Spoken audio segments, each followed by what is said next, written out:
Welcome everyone, this is Gwydion with RPG Frequencies, and today I'm going to show you some character sheet templates that I've set up using Quest Portal, which is a virtual tabletop.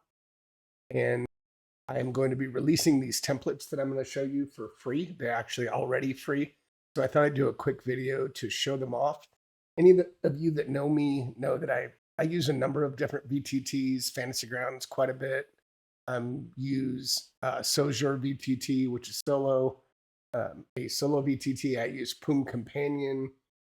So I've used quite a few VTTs, but I thought for my solo setup for Morkin, Lords of Midnight, which is a solo game by Juan Bustamante, and this is just now being delivered. It was a Kickstarter that I backed, and I backed a hard copy, which should be coming very soon, but the PDF is actually available, and I think you might be able to buy the PDF already. I'll have to look, and if I find it, I'll drop a link.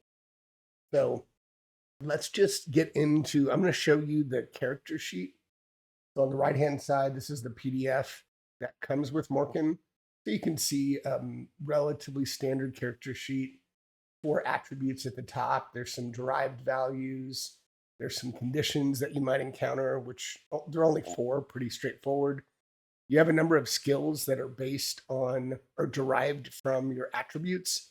So some of them may be just linked to one attribute, like athletics is linked to dexterity, but others might be a combination of, say, strength and dex, or dex and intelligence.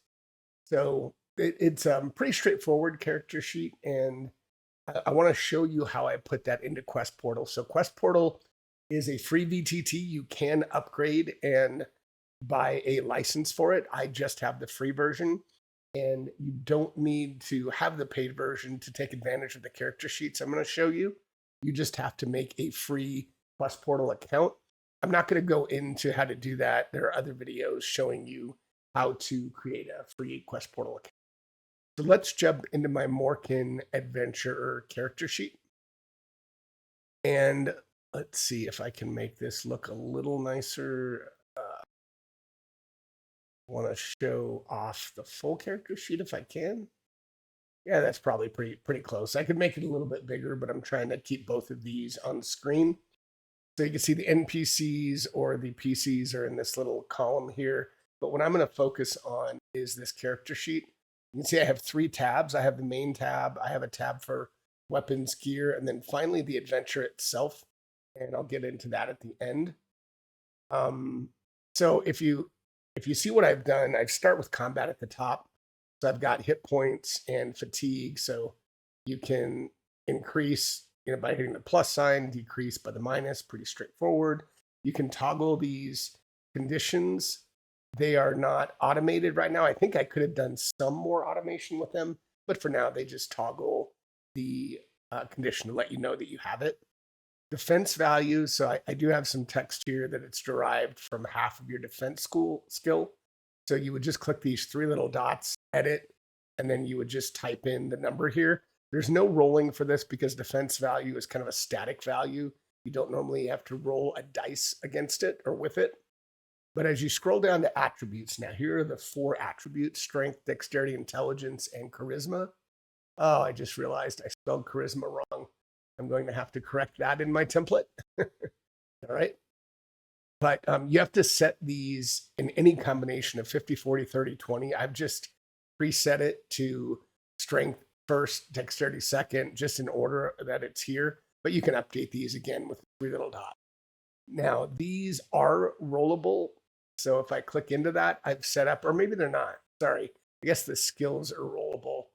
I wonder if I should set that as a rollable against an attribute. I think normally you're doing it against the skills. So you do have to manually update the modifiers here. So what you'll do is you'll set the modifier, and I need to make this a little bigger. I don't know if it'll let me. There we go. Make it a little bigger.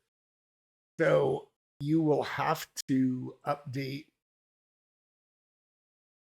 the modifier here. But the nice thing is the way I've set this up, you can just toggle into here and then, type in, say, 30 or whatever number you want. Oh, sorry. Change that again, 30. And then if there is a bonus, sometimes you might have a bonus. Let's just say you've got a bonus of 10 on your next roll. You can just type that in here. And then this is a rollable check. So if you click the edit button, you can see I've set this up as 1d100 less than or equal to the animal handler modifier, so which is the first number plus if you have a number in the bonus. And it right now it won't tell you success or failure, but it will give you a 0 or a 1. So I have this text that'll pop up just to remind you that if the first number is a 0, it's a failure. Second number, or sorry, if the first number is a 1, it's a success. So let's just click on animal handling, and it rolls some nice 3D dice. So it's a 57. You can see down here in the left-hand corner, there's a 0 first, and then the number that was rolled is a 57. So, and you can see in the text, it should be less than or equal to 40, which is the 30 plus 10. And so it just tells you if it's a 0, it's a fail, 1 success. So you know, in this case, I failed. That's how all of these work. So really straightforward and easy. And then mastery, you would type in, I don't remember the mastery names, but let's just say like gunslinger. I don't know if that's one. And then XP, you can type this in. So that's just, I didn't mean to do that. That's just a number that you would type in. So pretty easy on the first tab. And the second tab, weapons, if you have to click into these and type in a number. So if you do have an absorption value, you would type that in here. If you have a helmet, armor, shield, or cloak. Weapons, again, I have a table for all your weapons. And if you scroll down here, you can see I tried to mimic the layout here. I think the checkbox here is just if it's equipped. So I kind of left those in. And then you can just type in the name. You could type in a or a dice roll.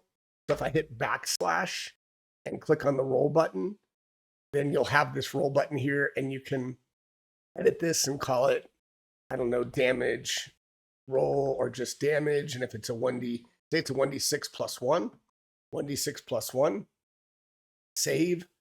And then now that just becomes a roll. So that becomes a 4 because it's a 1d6 plus 1. So it was a 3 plus 1 is 4. So really easy. And then I do have a table at the bottom. I did the best I could here for companions.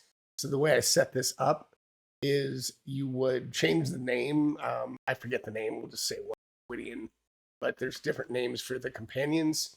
And then you would add in their like hit points. And then all of these are modifiers. So you can set this to whatever it says in the rulebook around companions.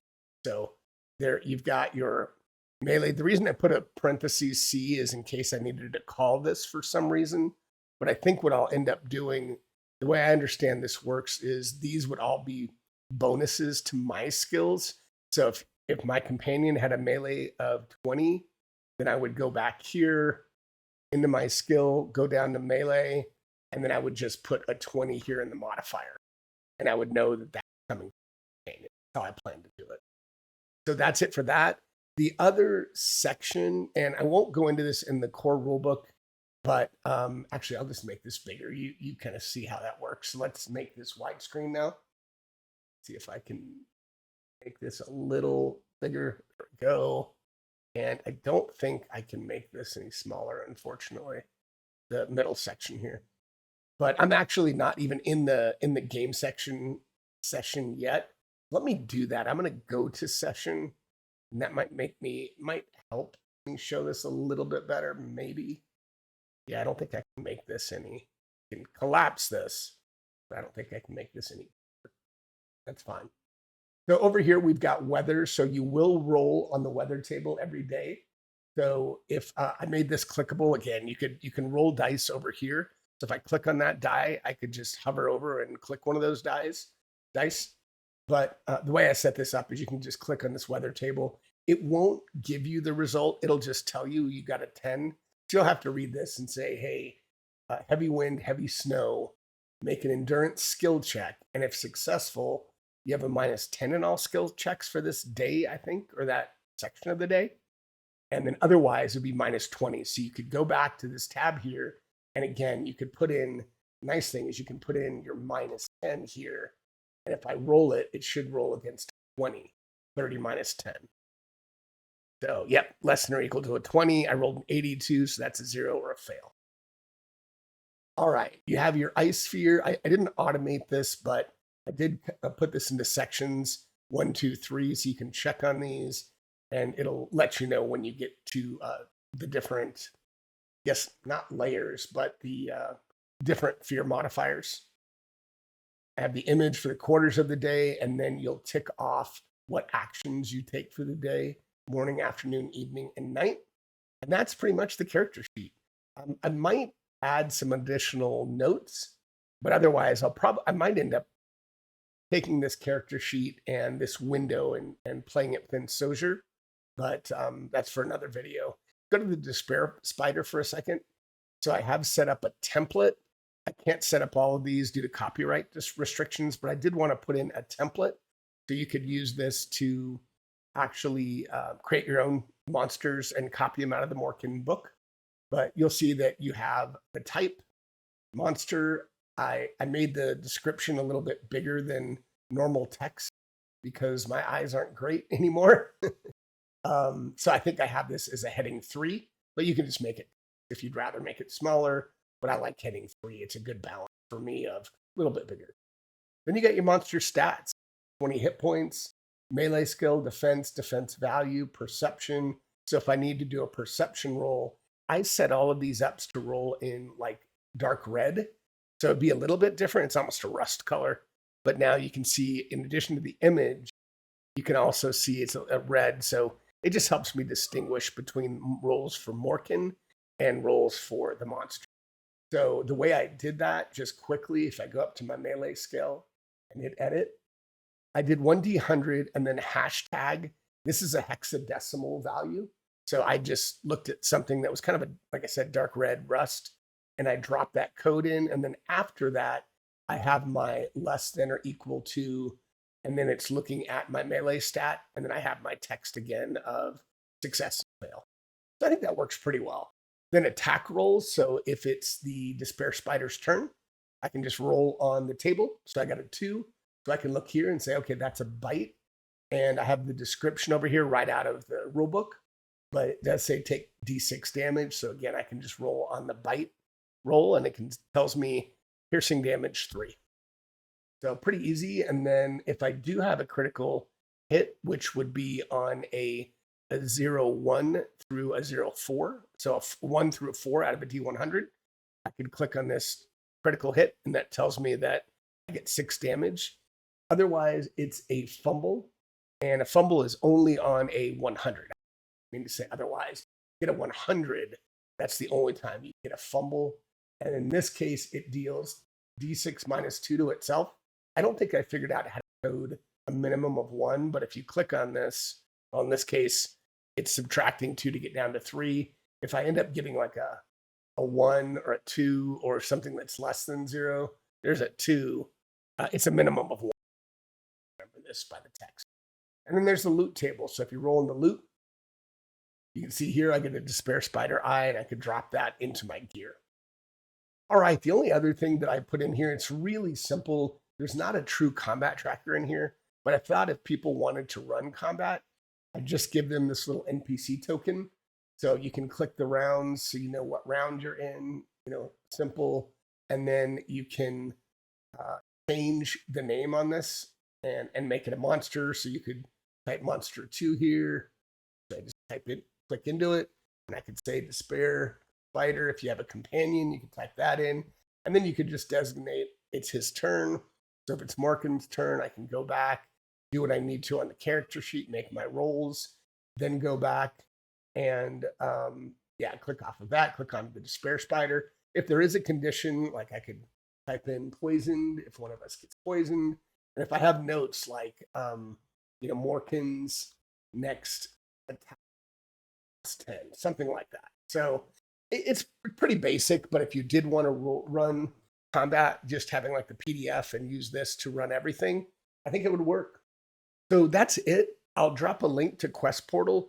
There's so many VTTs out there, but I like this for the character sheet for a solo game like this. I feel like I use different VTTs and different setups for different solo games, just depending on how much there is to the solo game. If I thought, just depending on what I think works best. So I hope you like it. I'll drop links to these sheets so that you can try them out yourself. Till next time, happy gaming, everyone.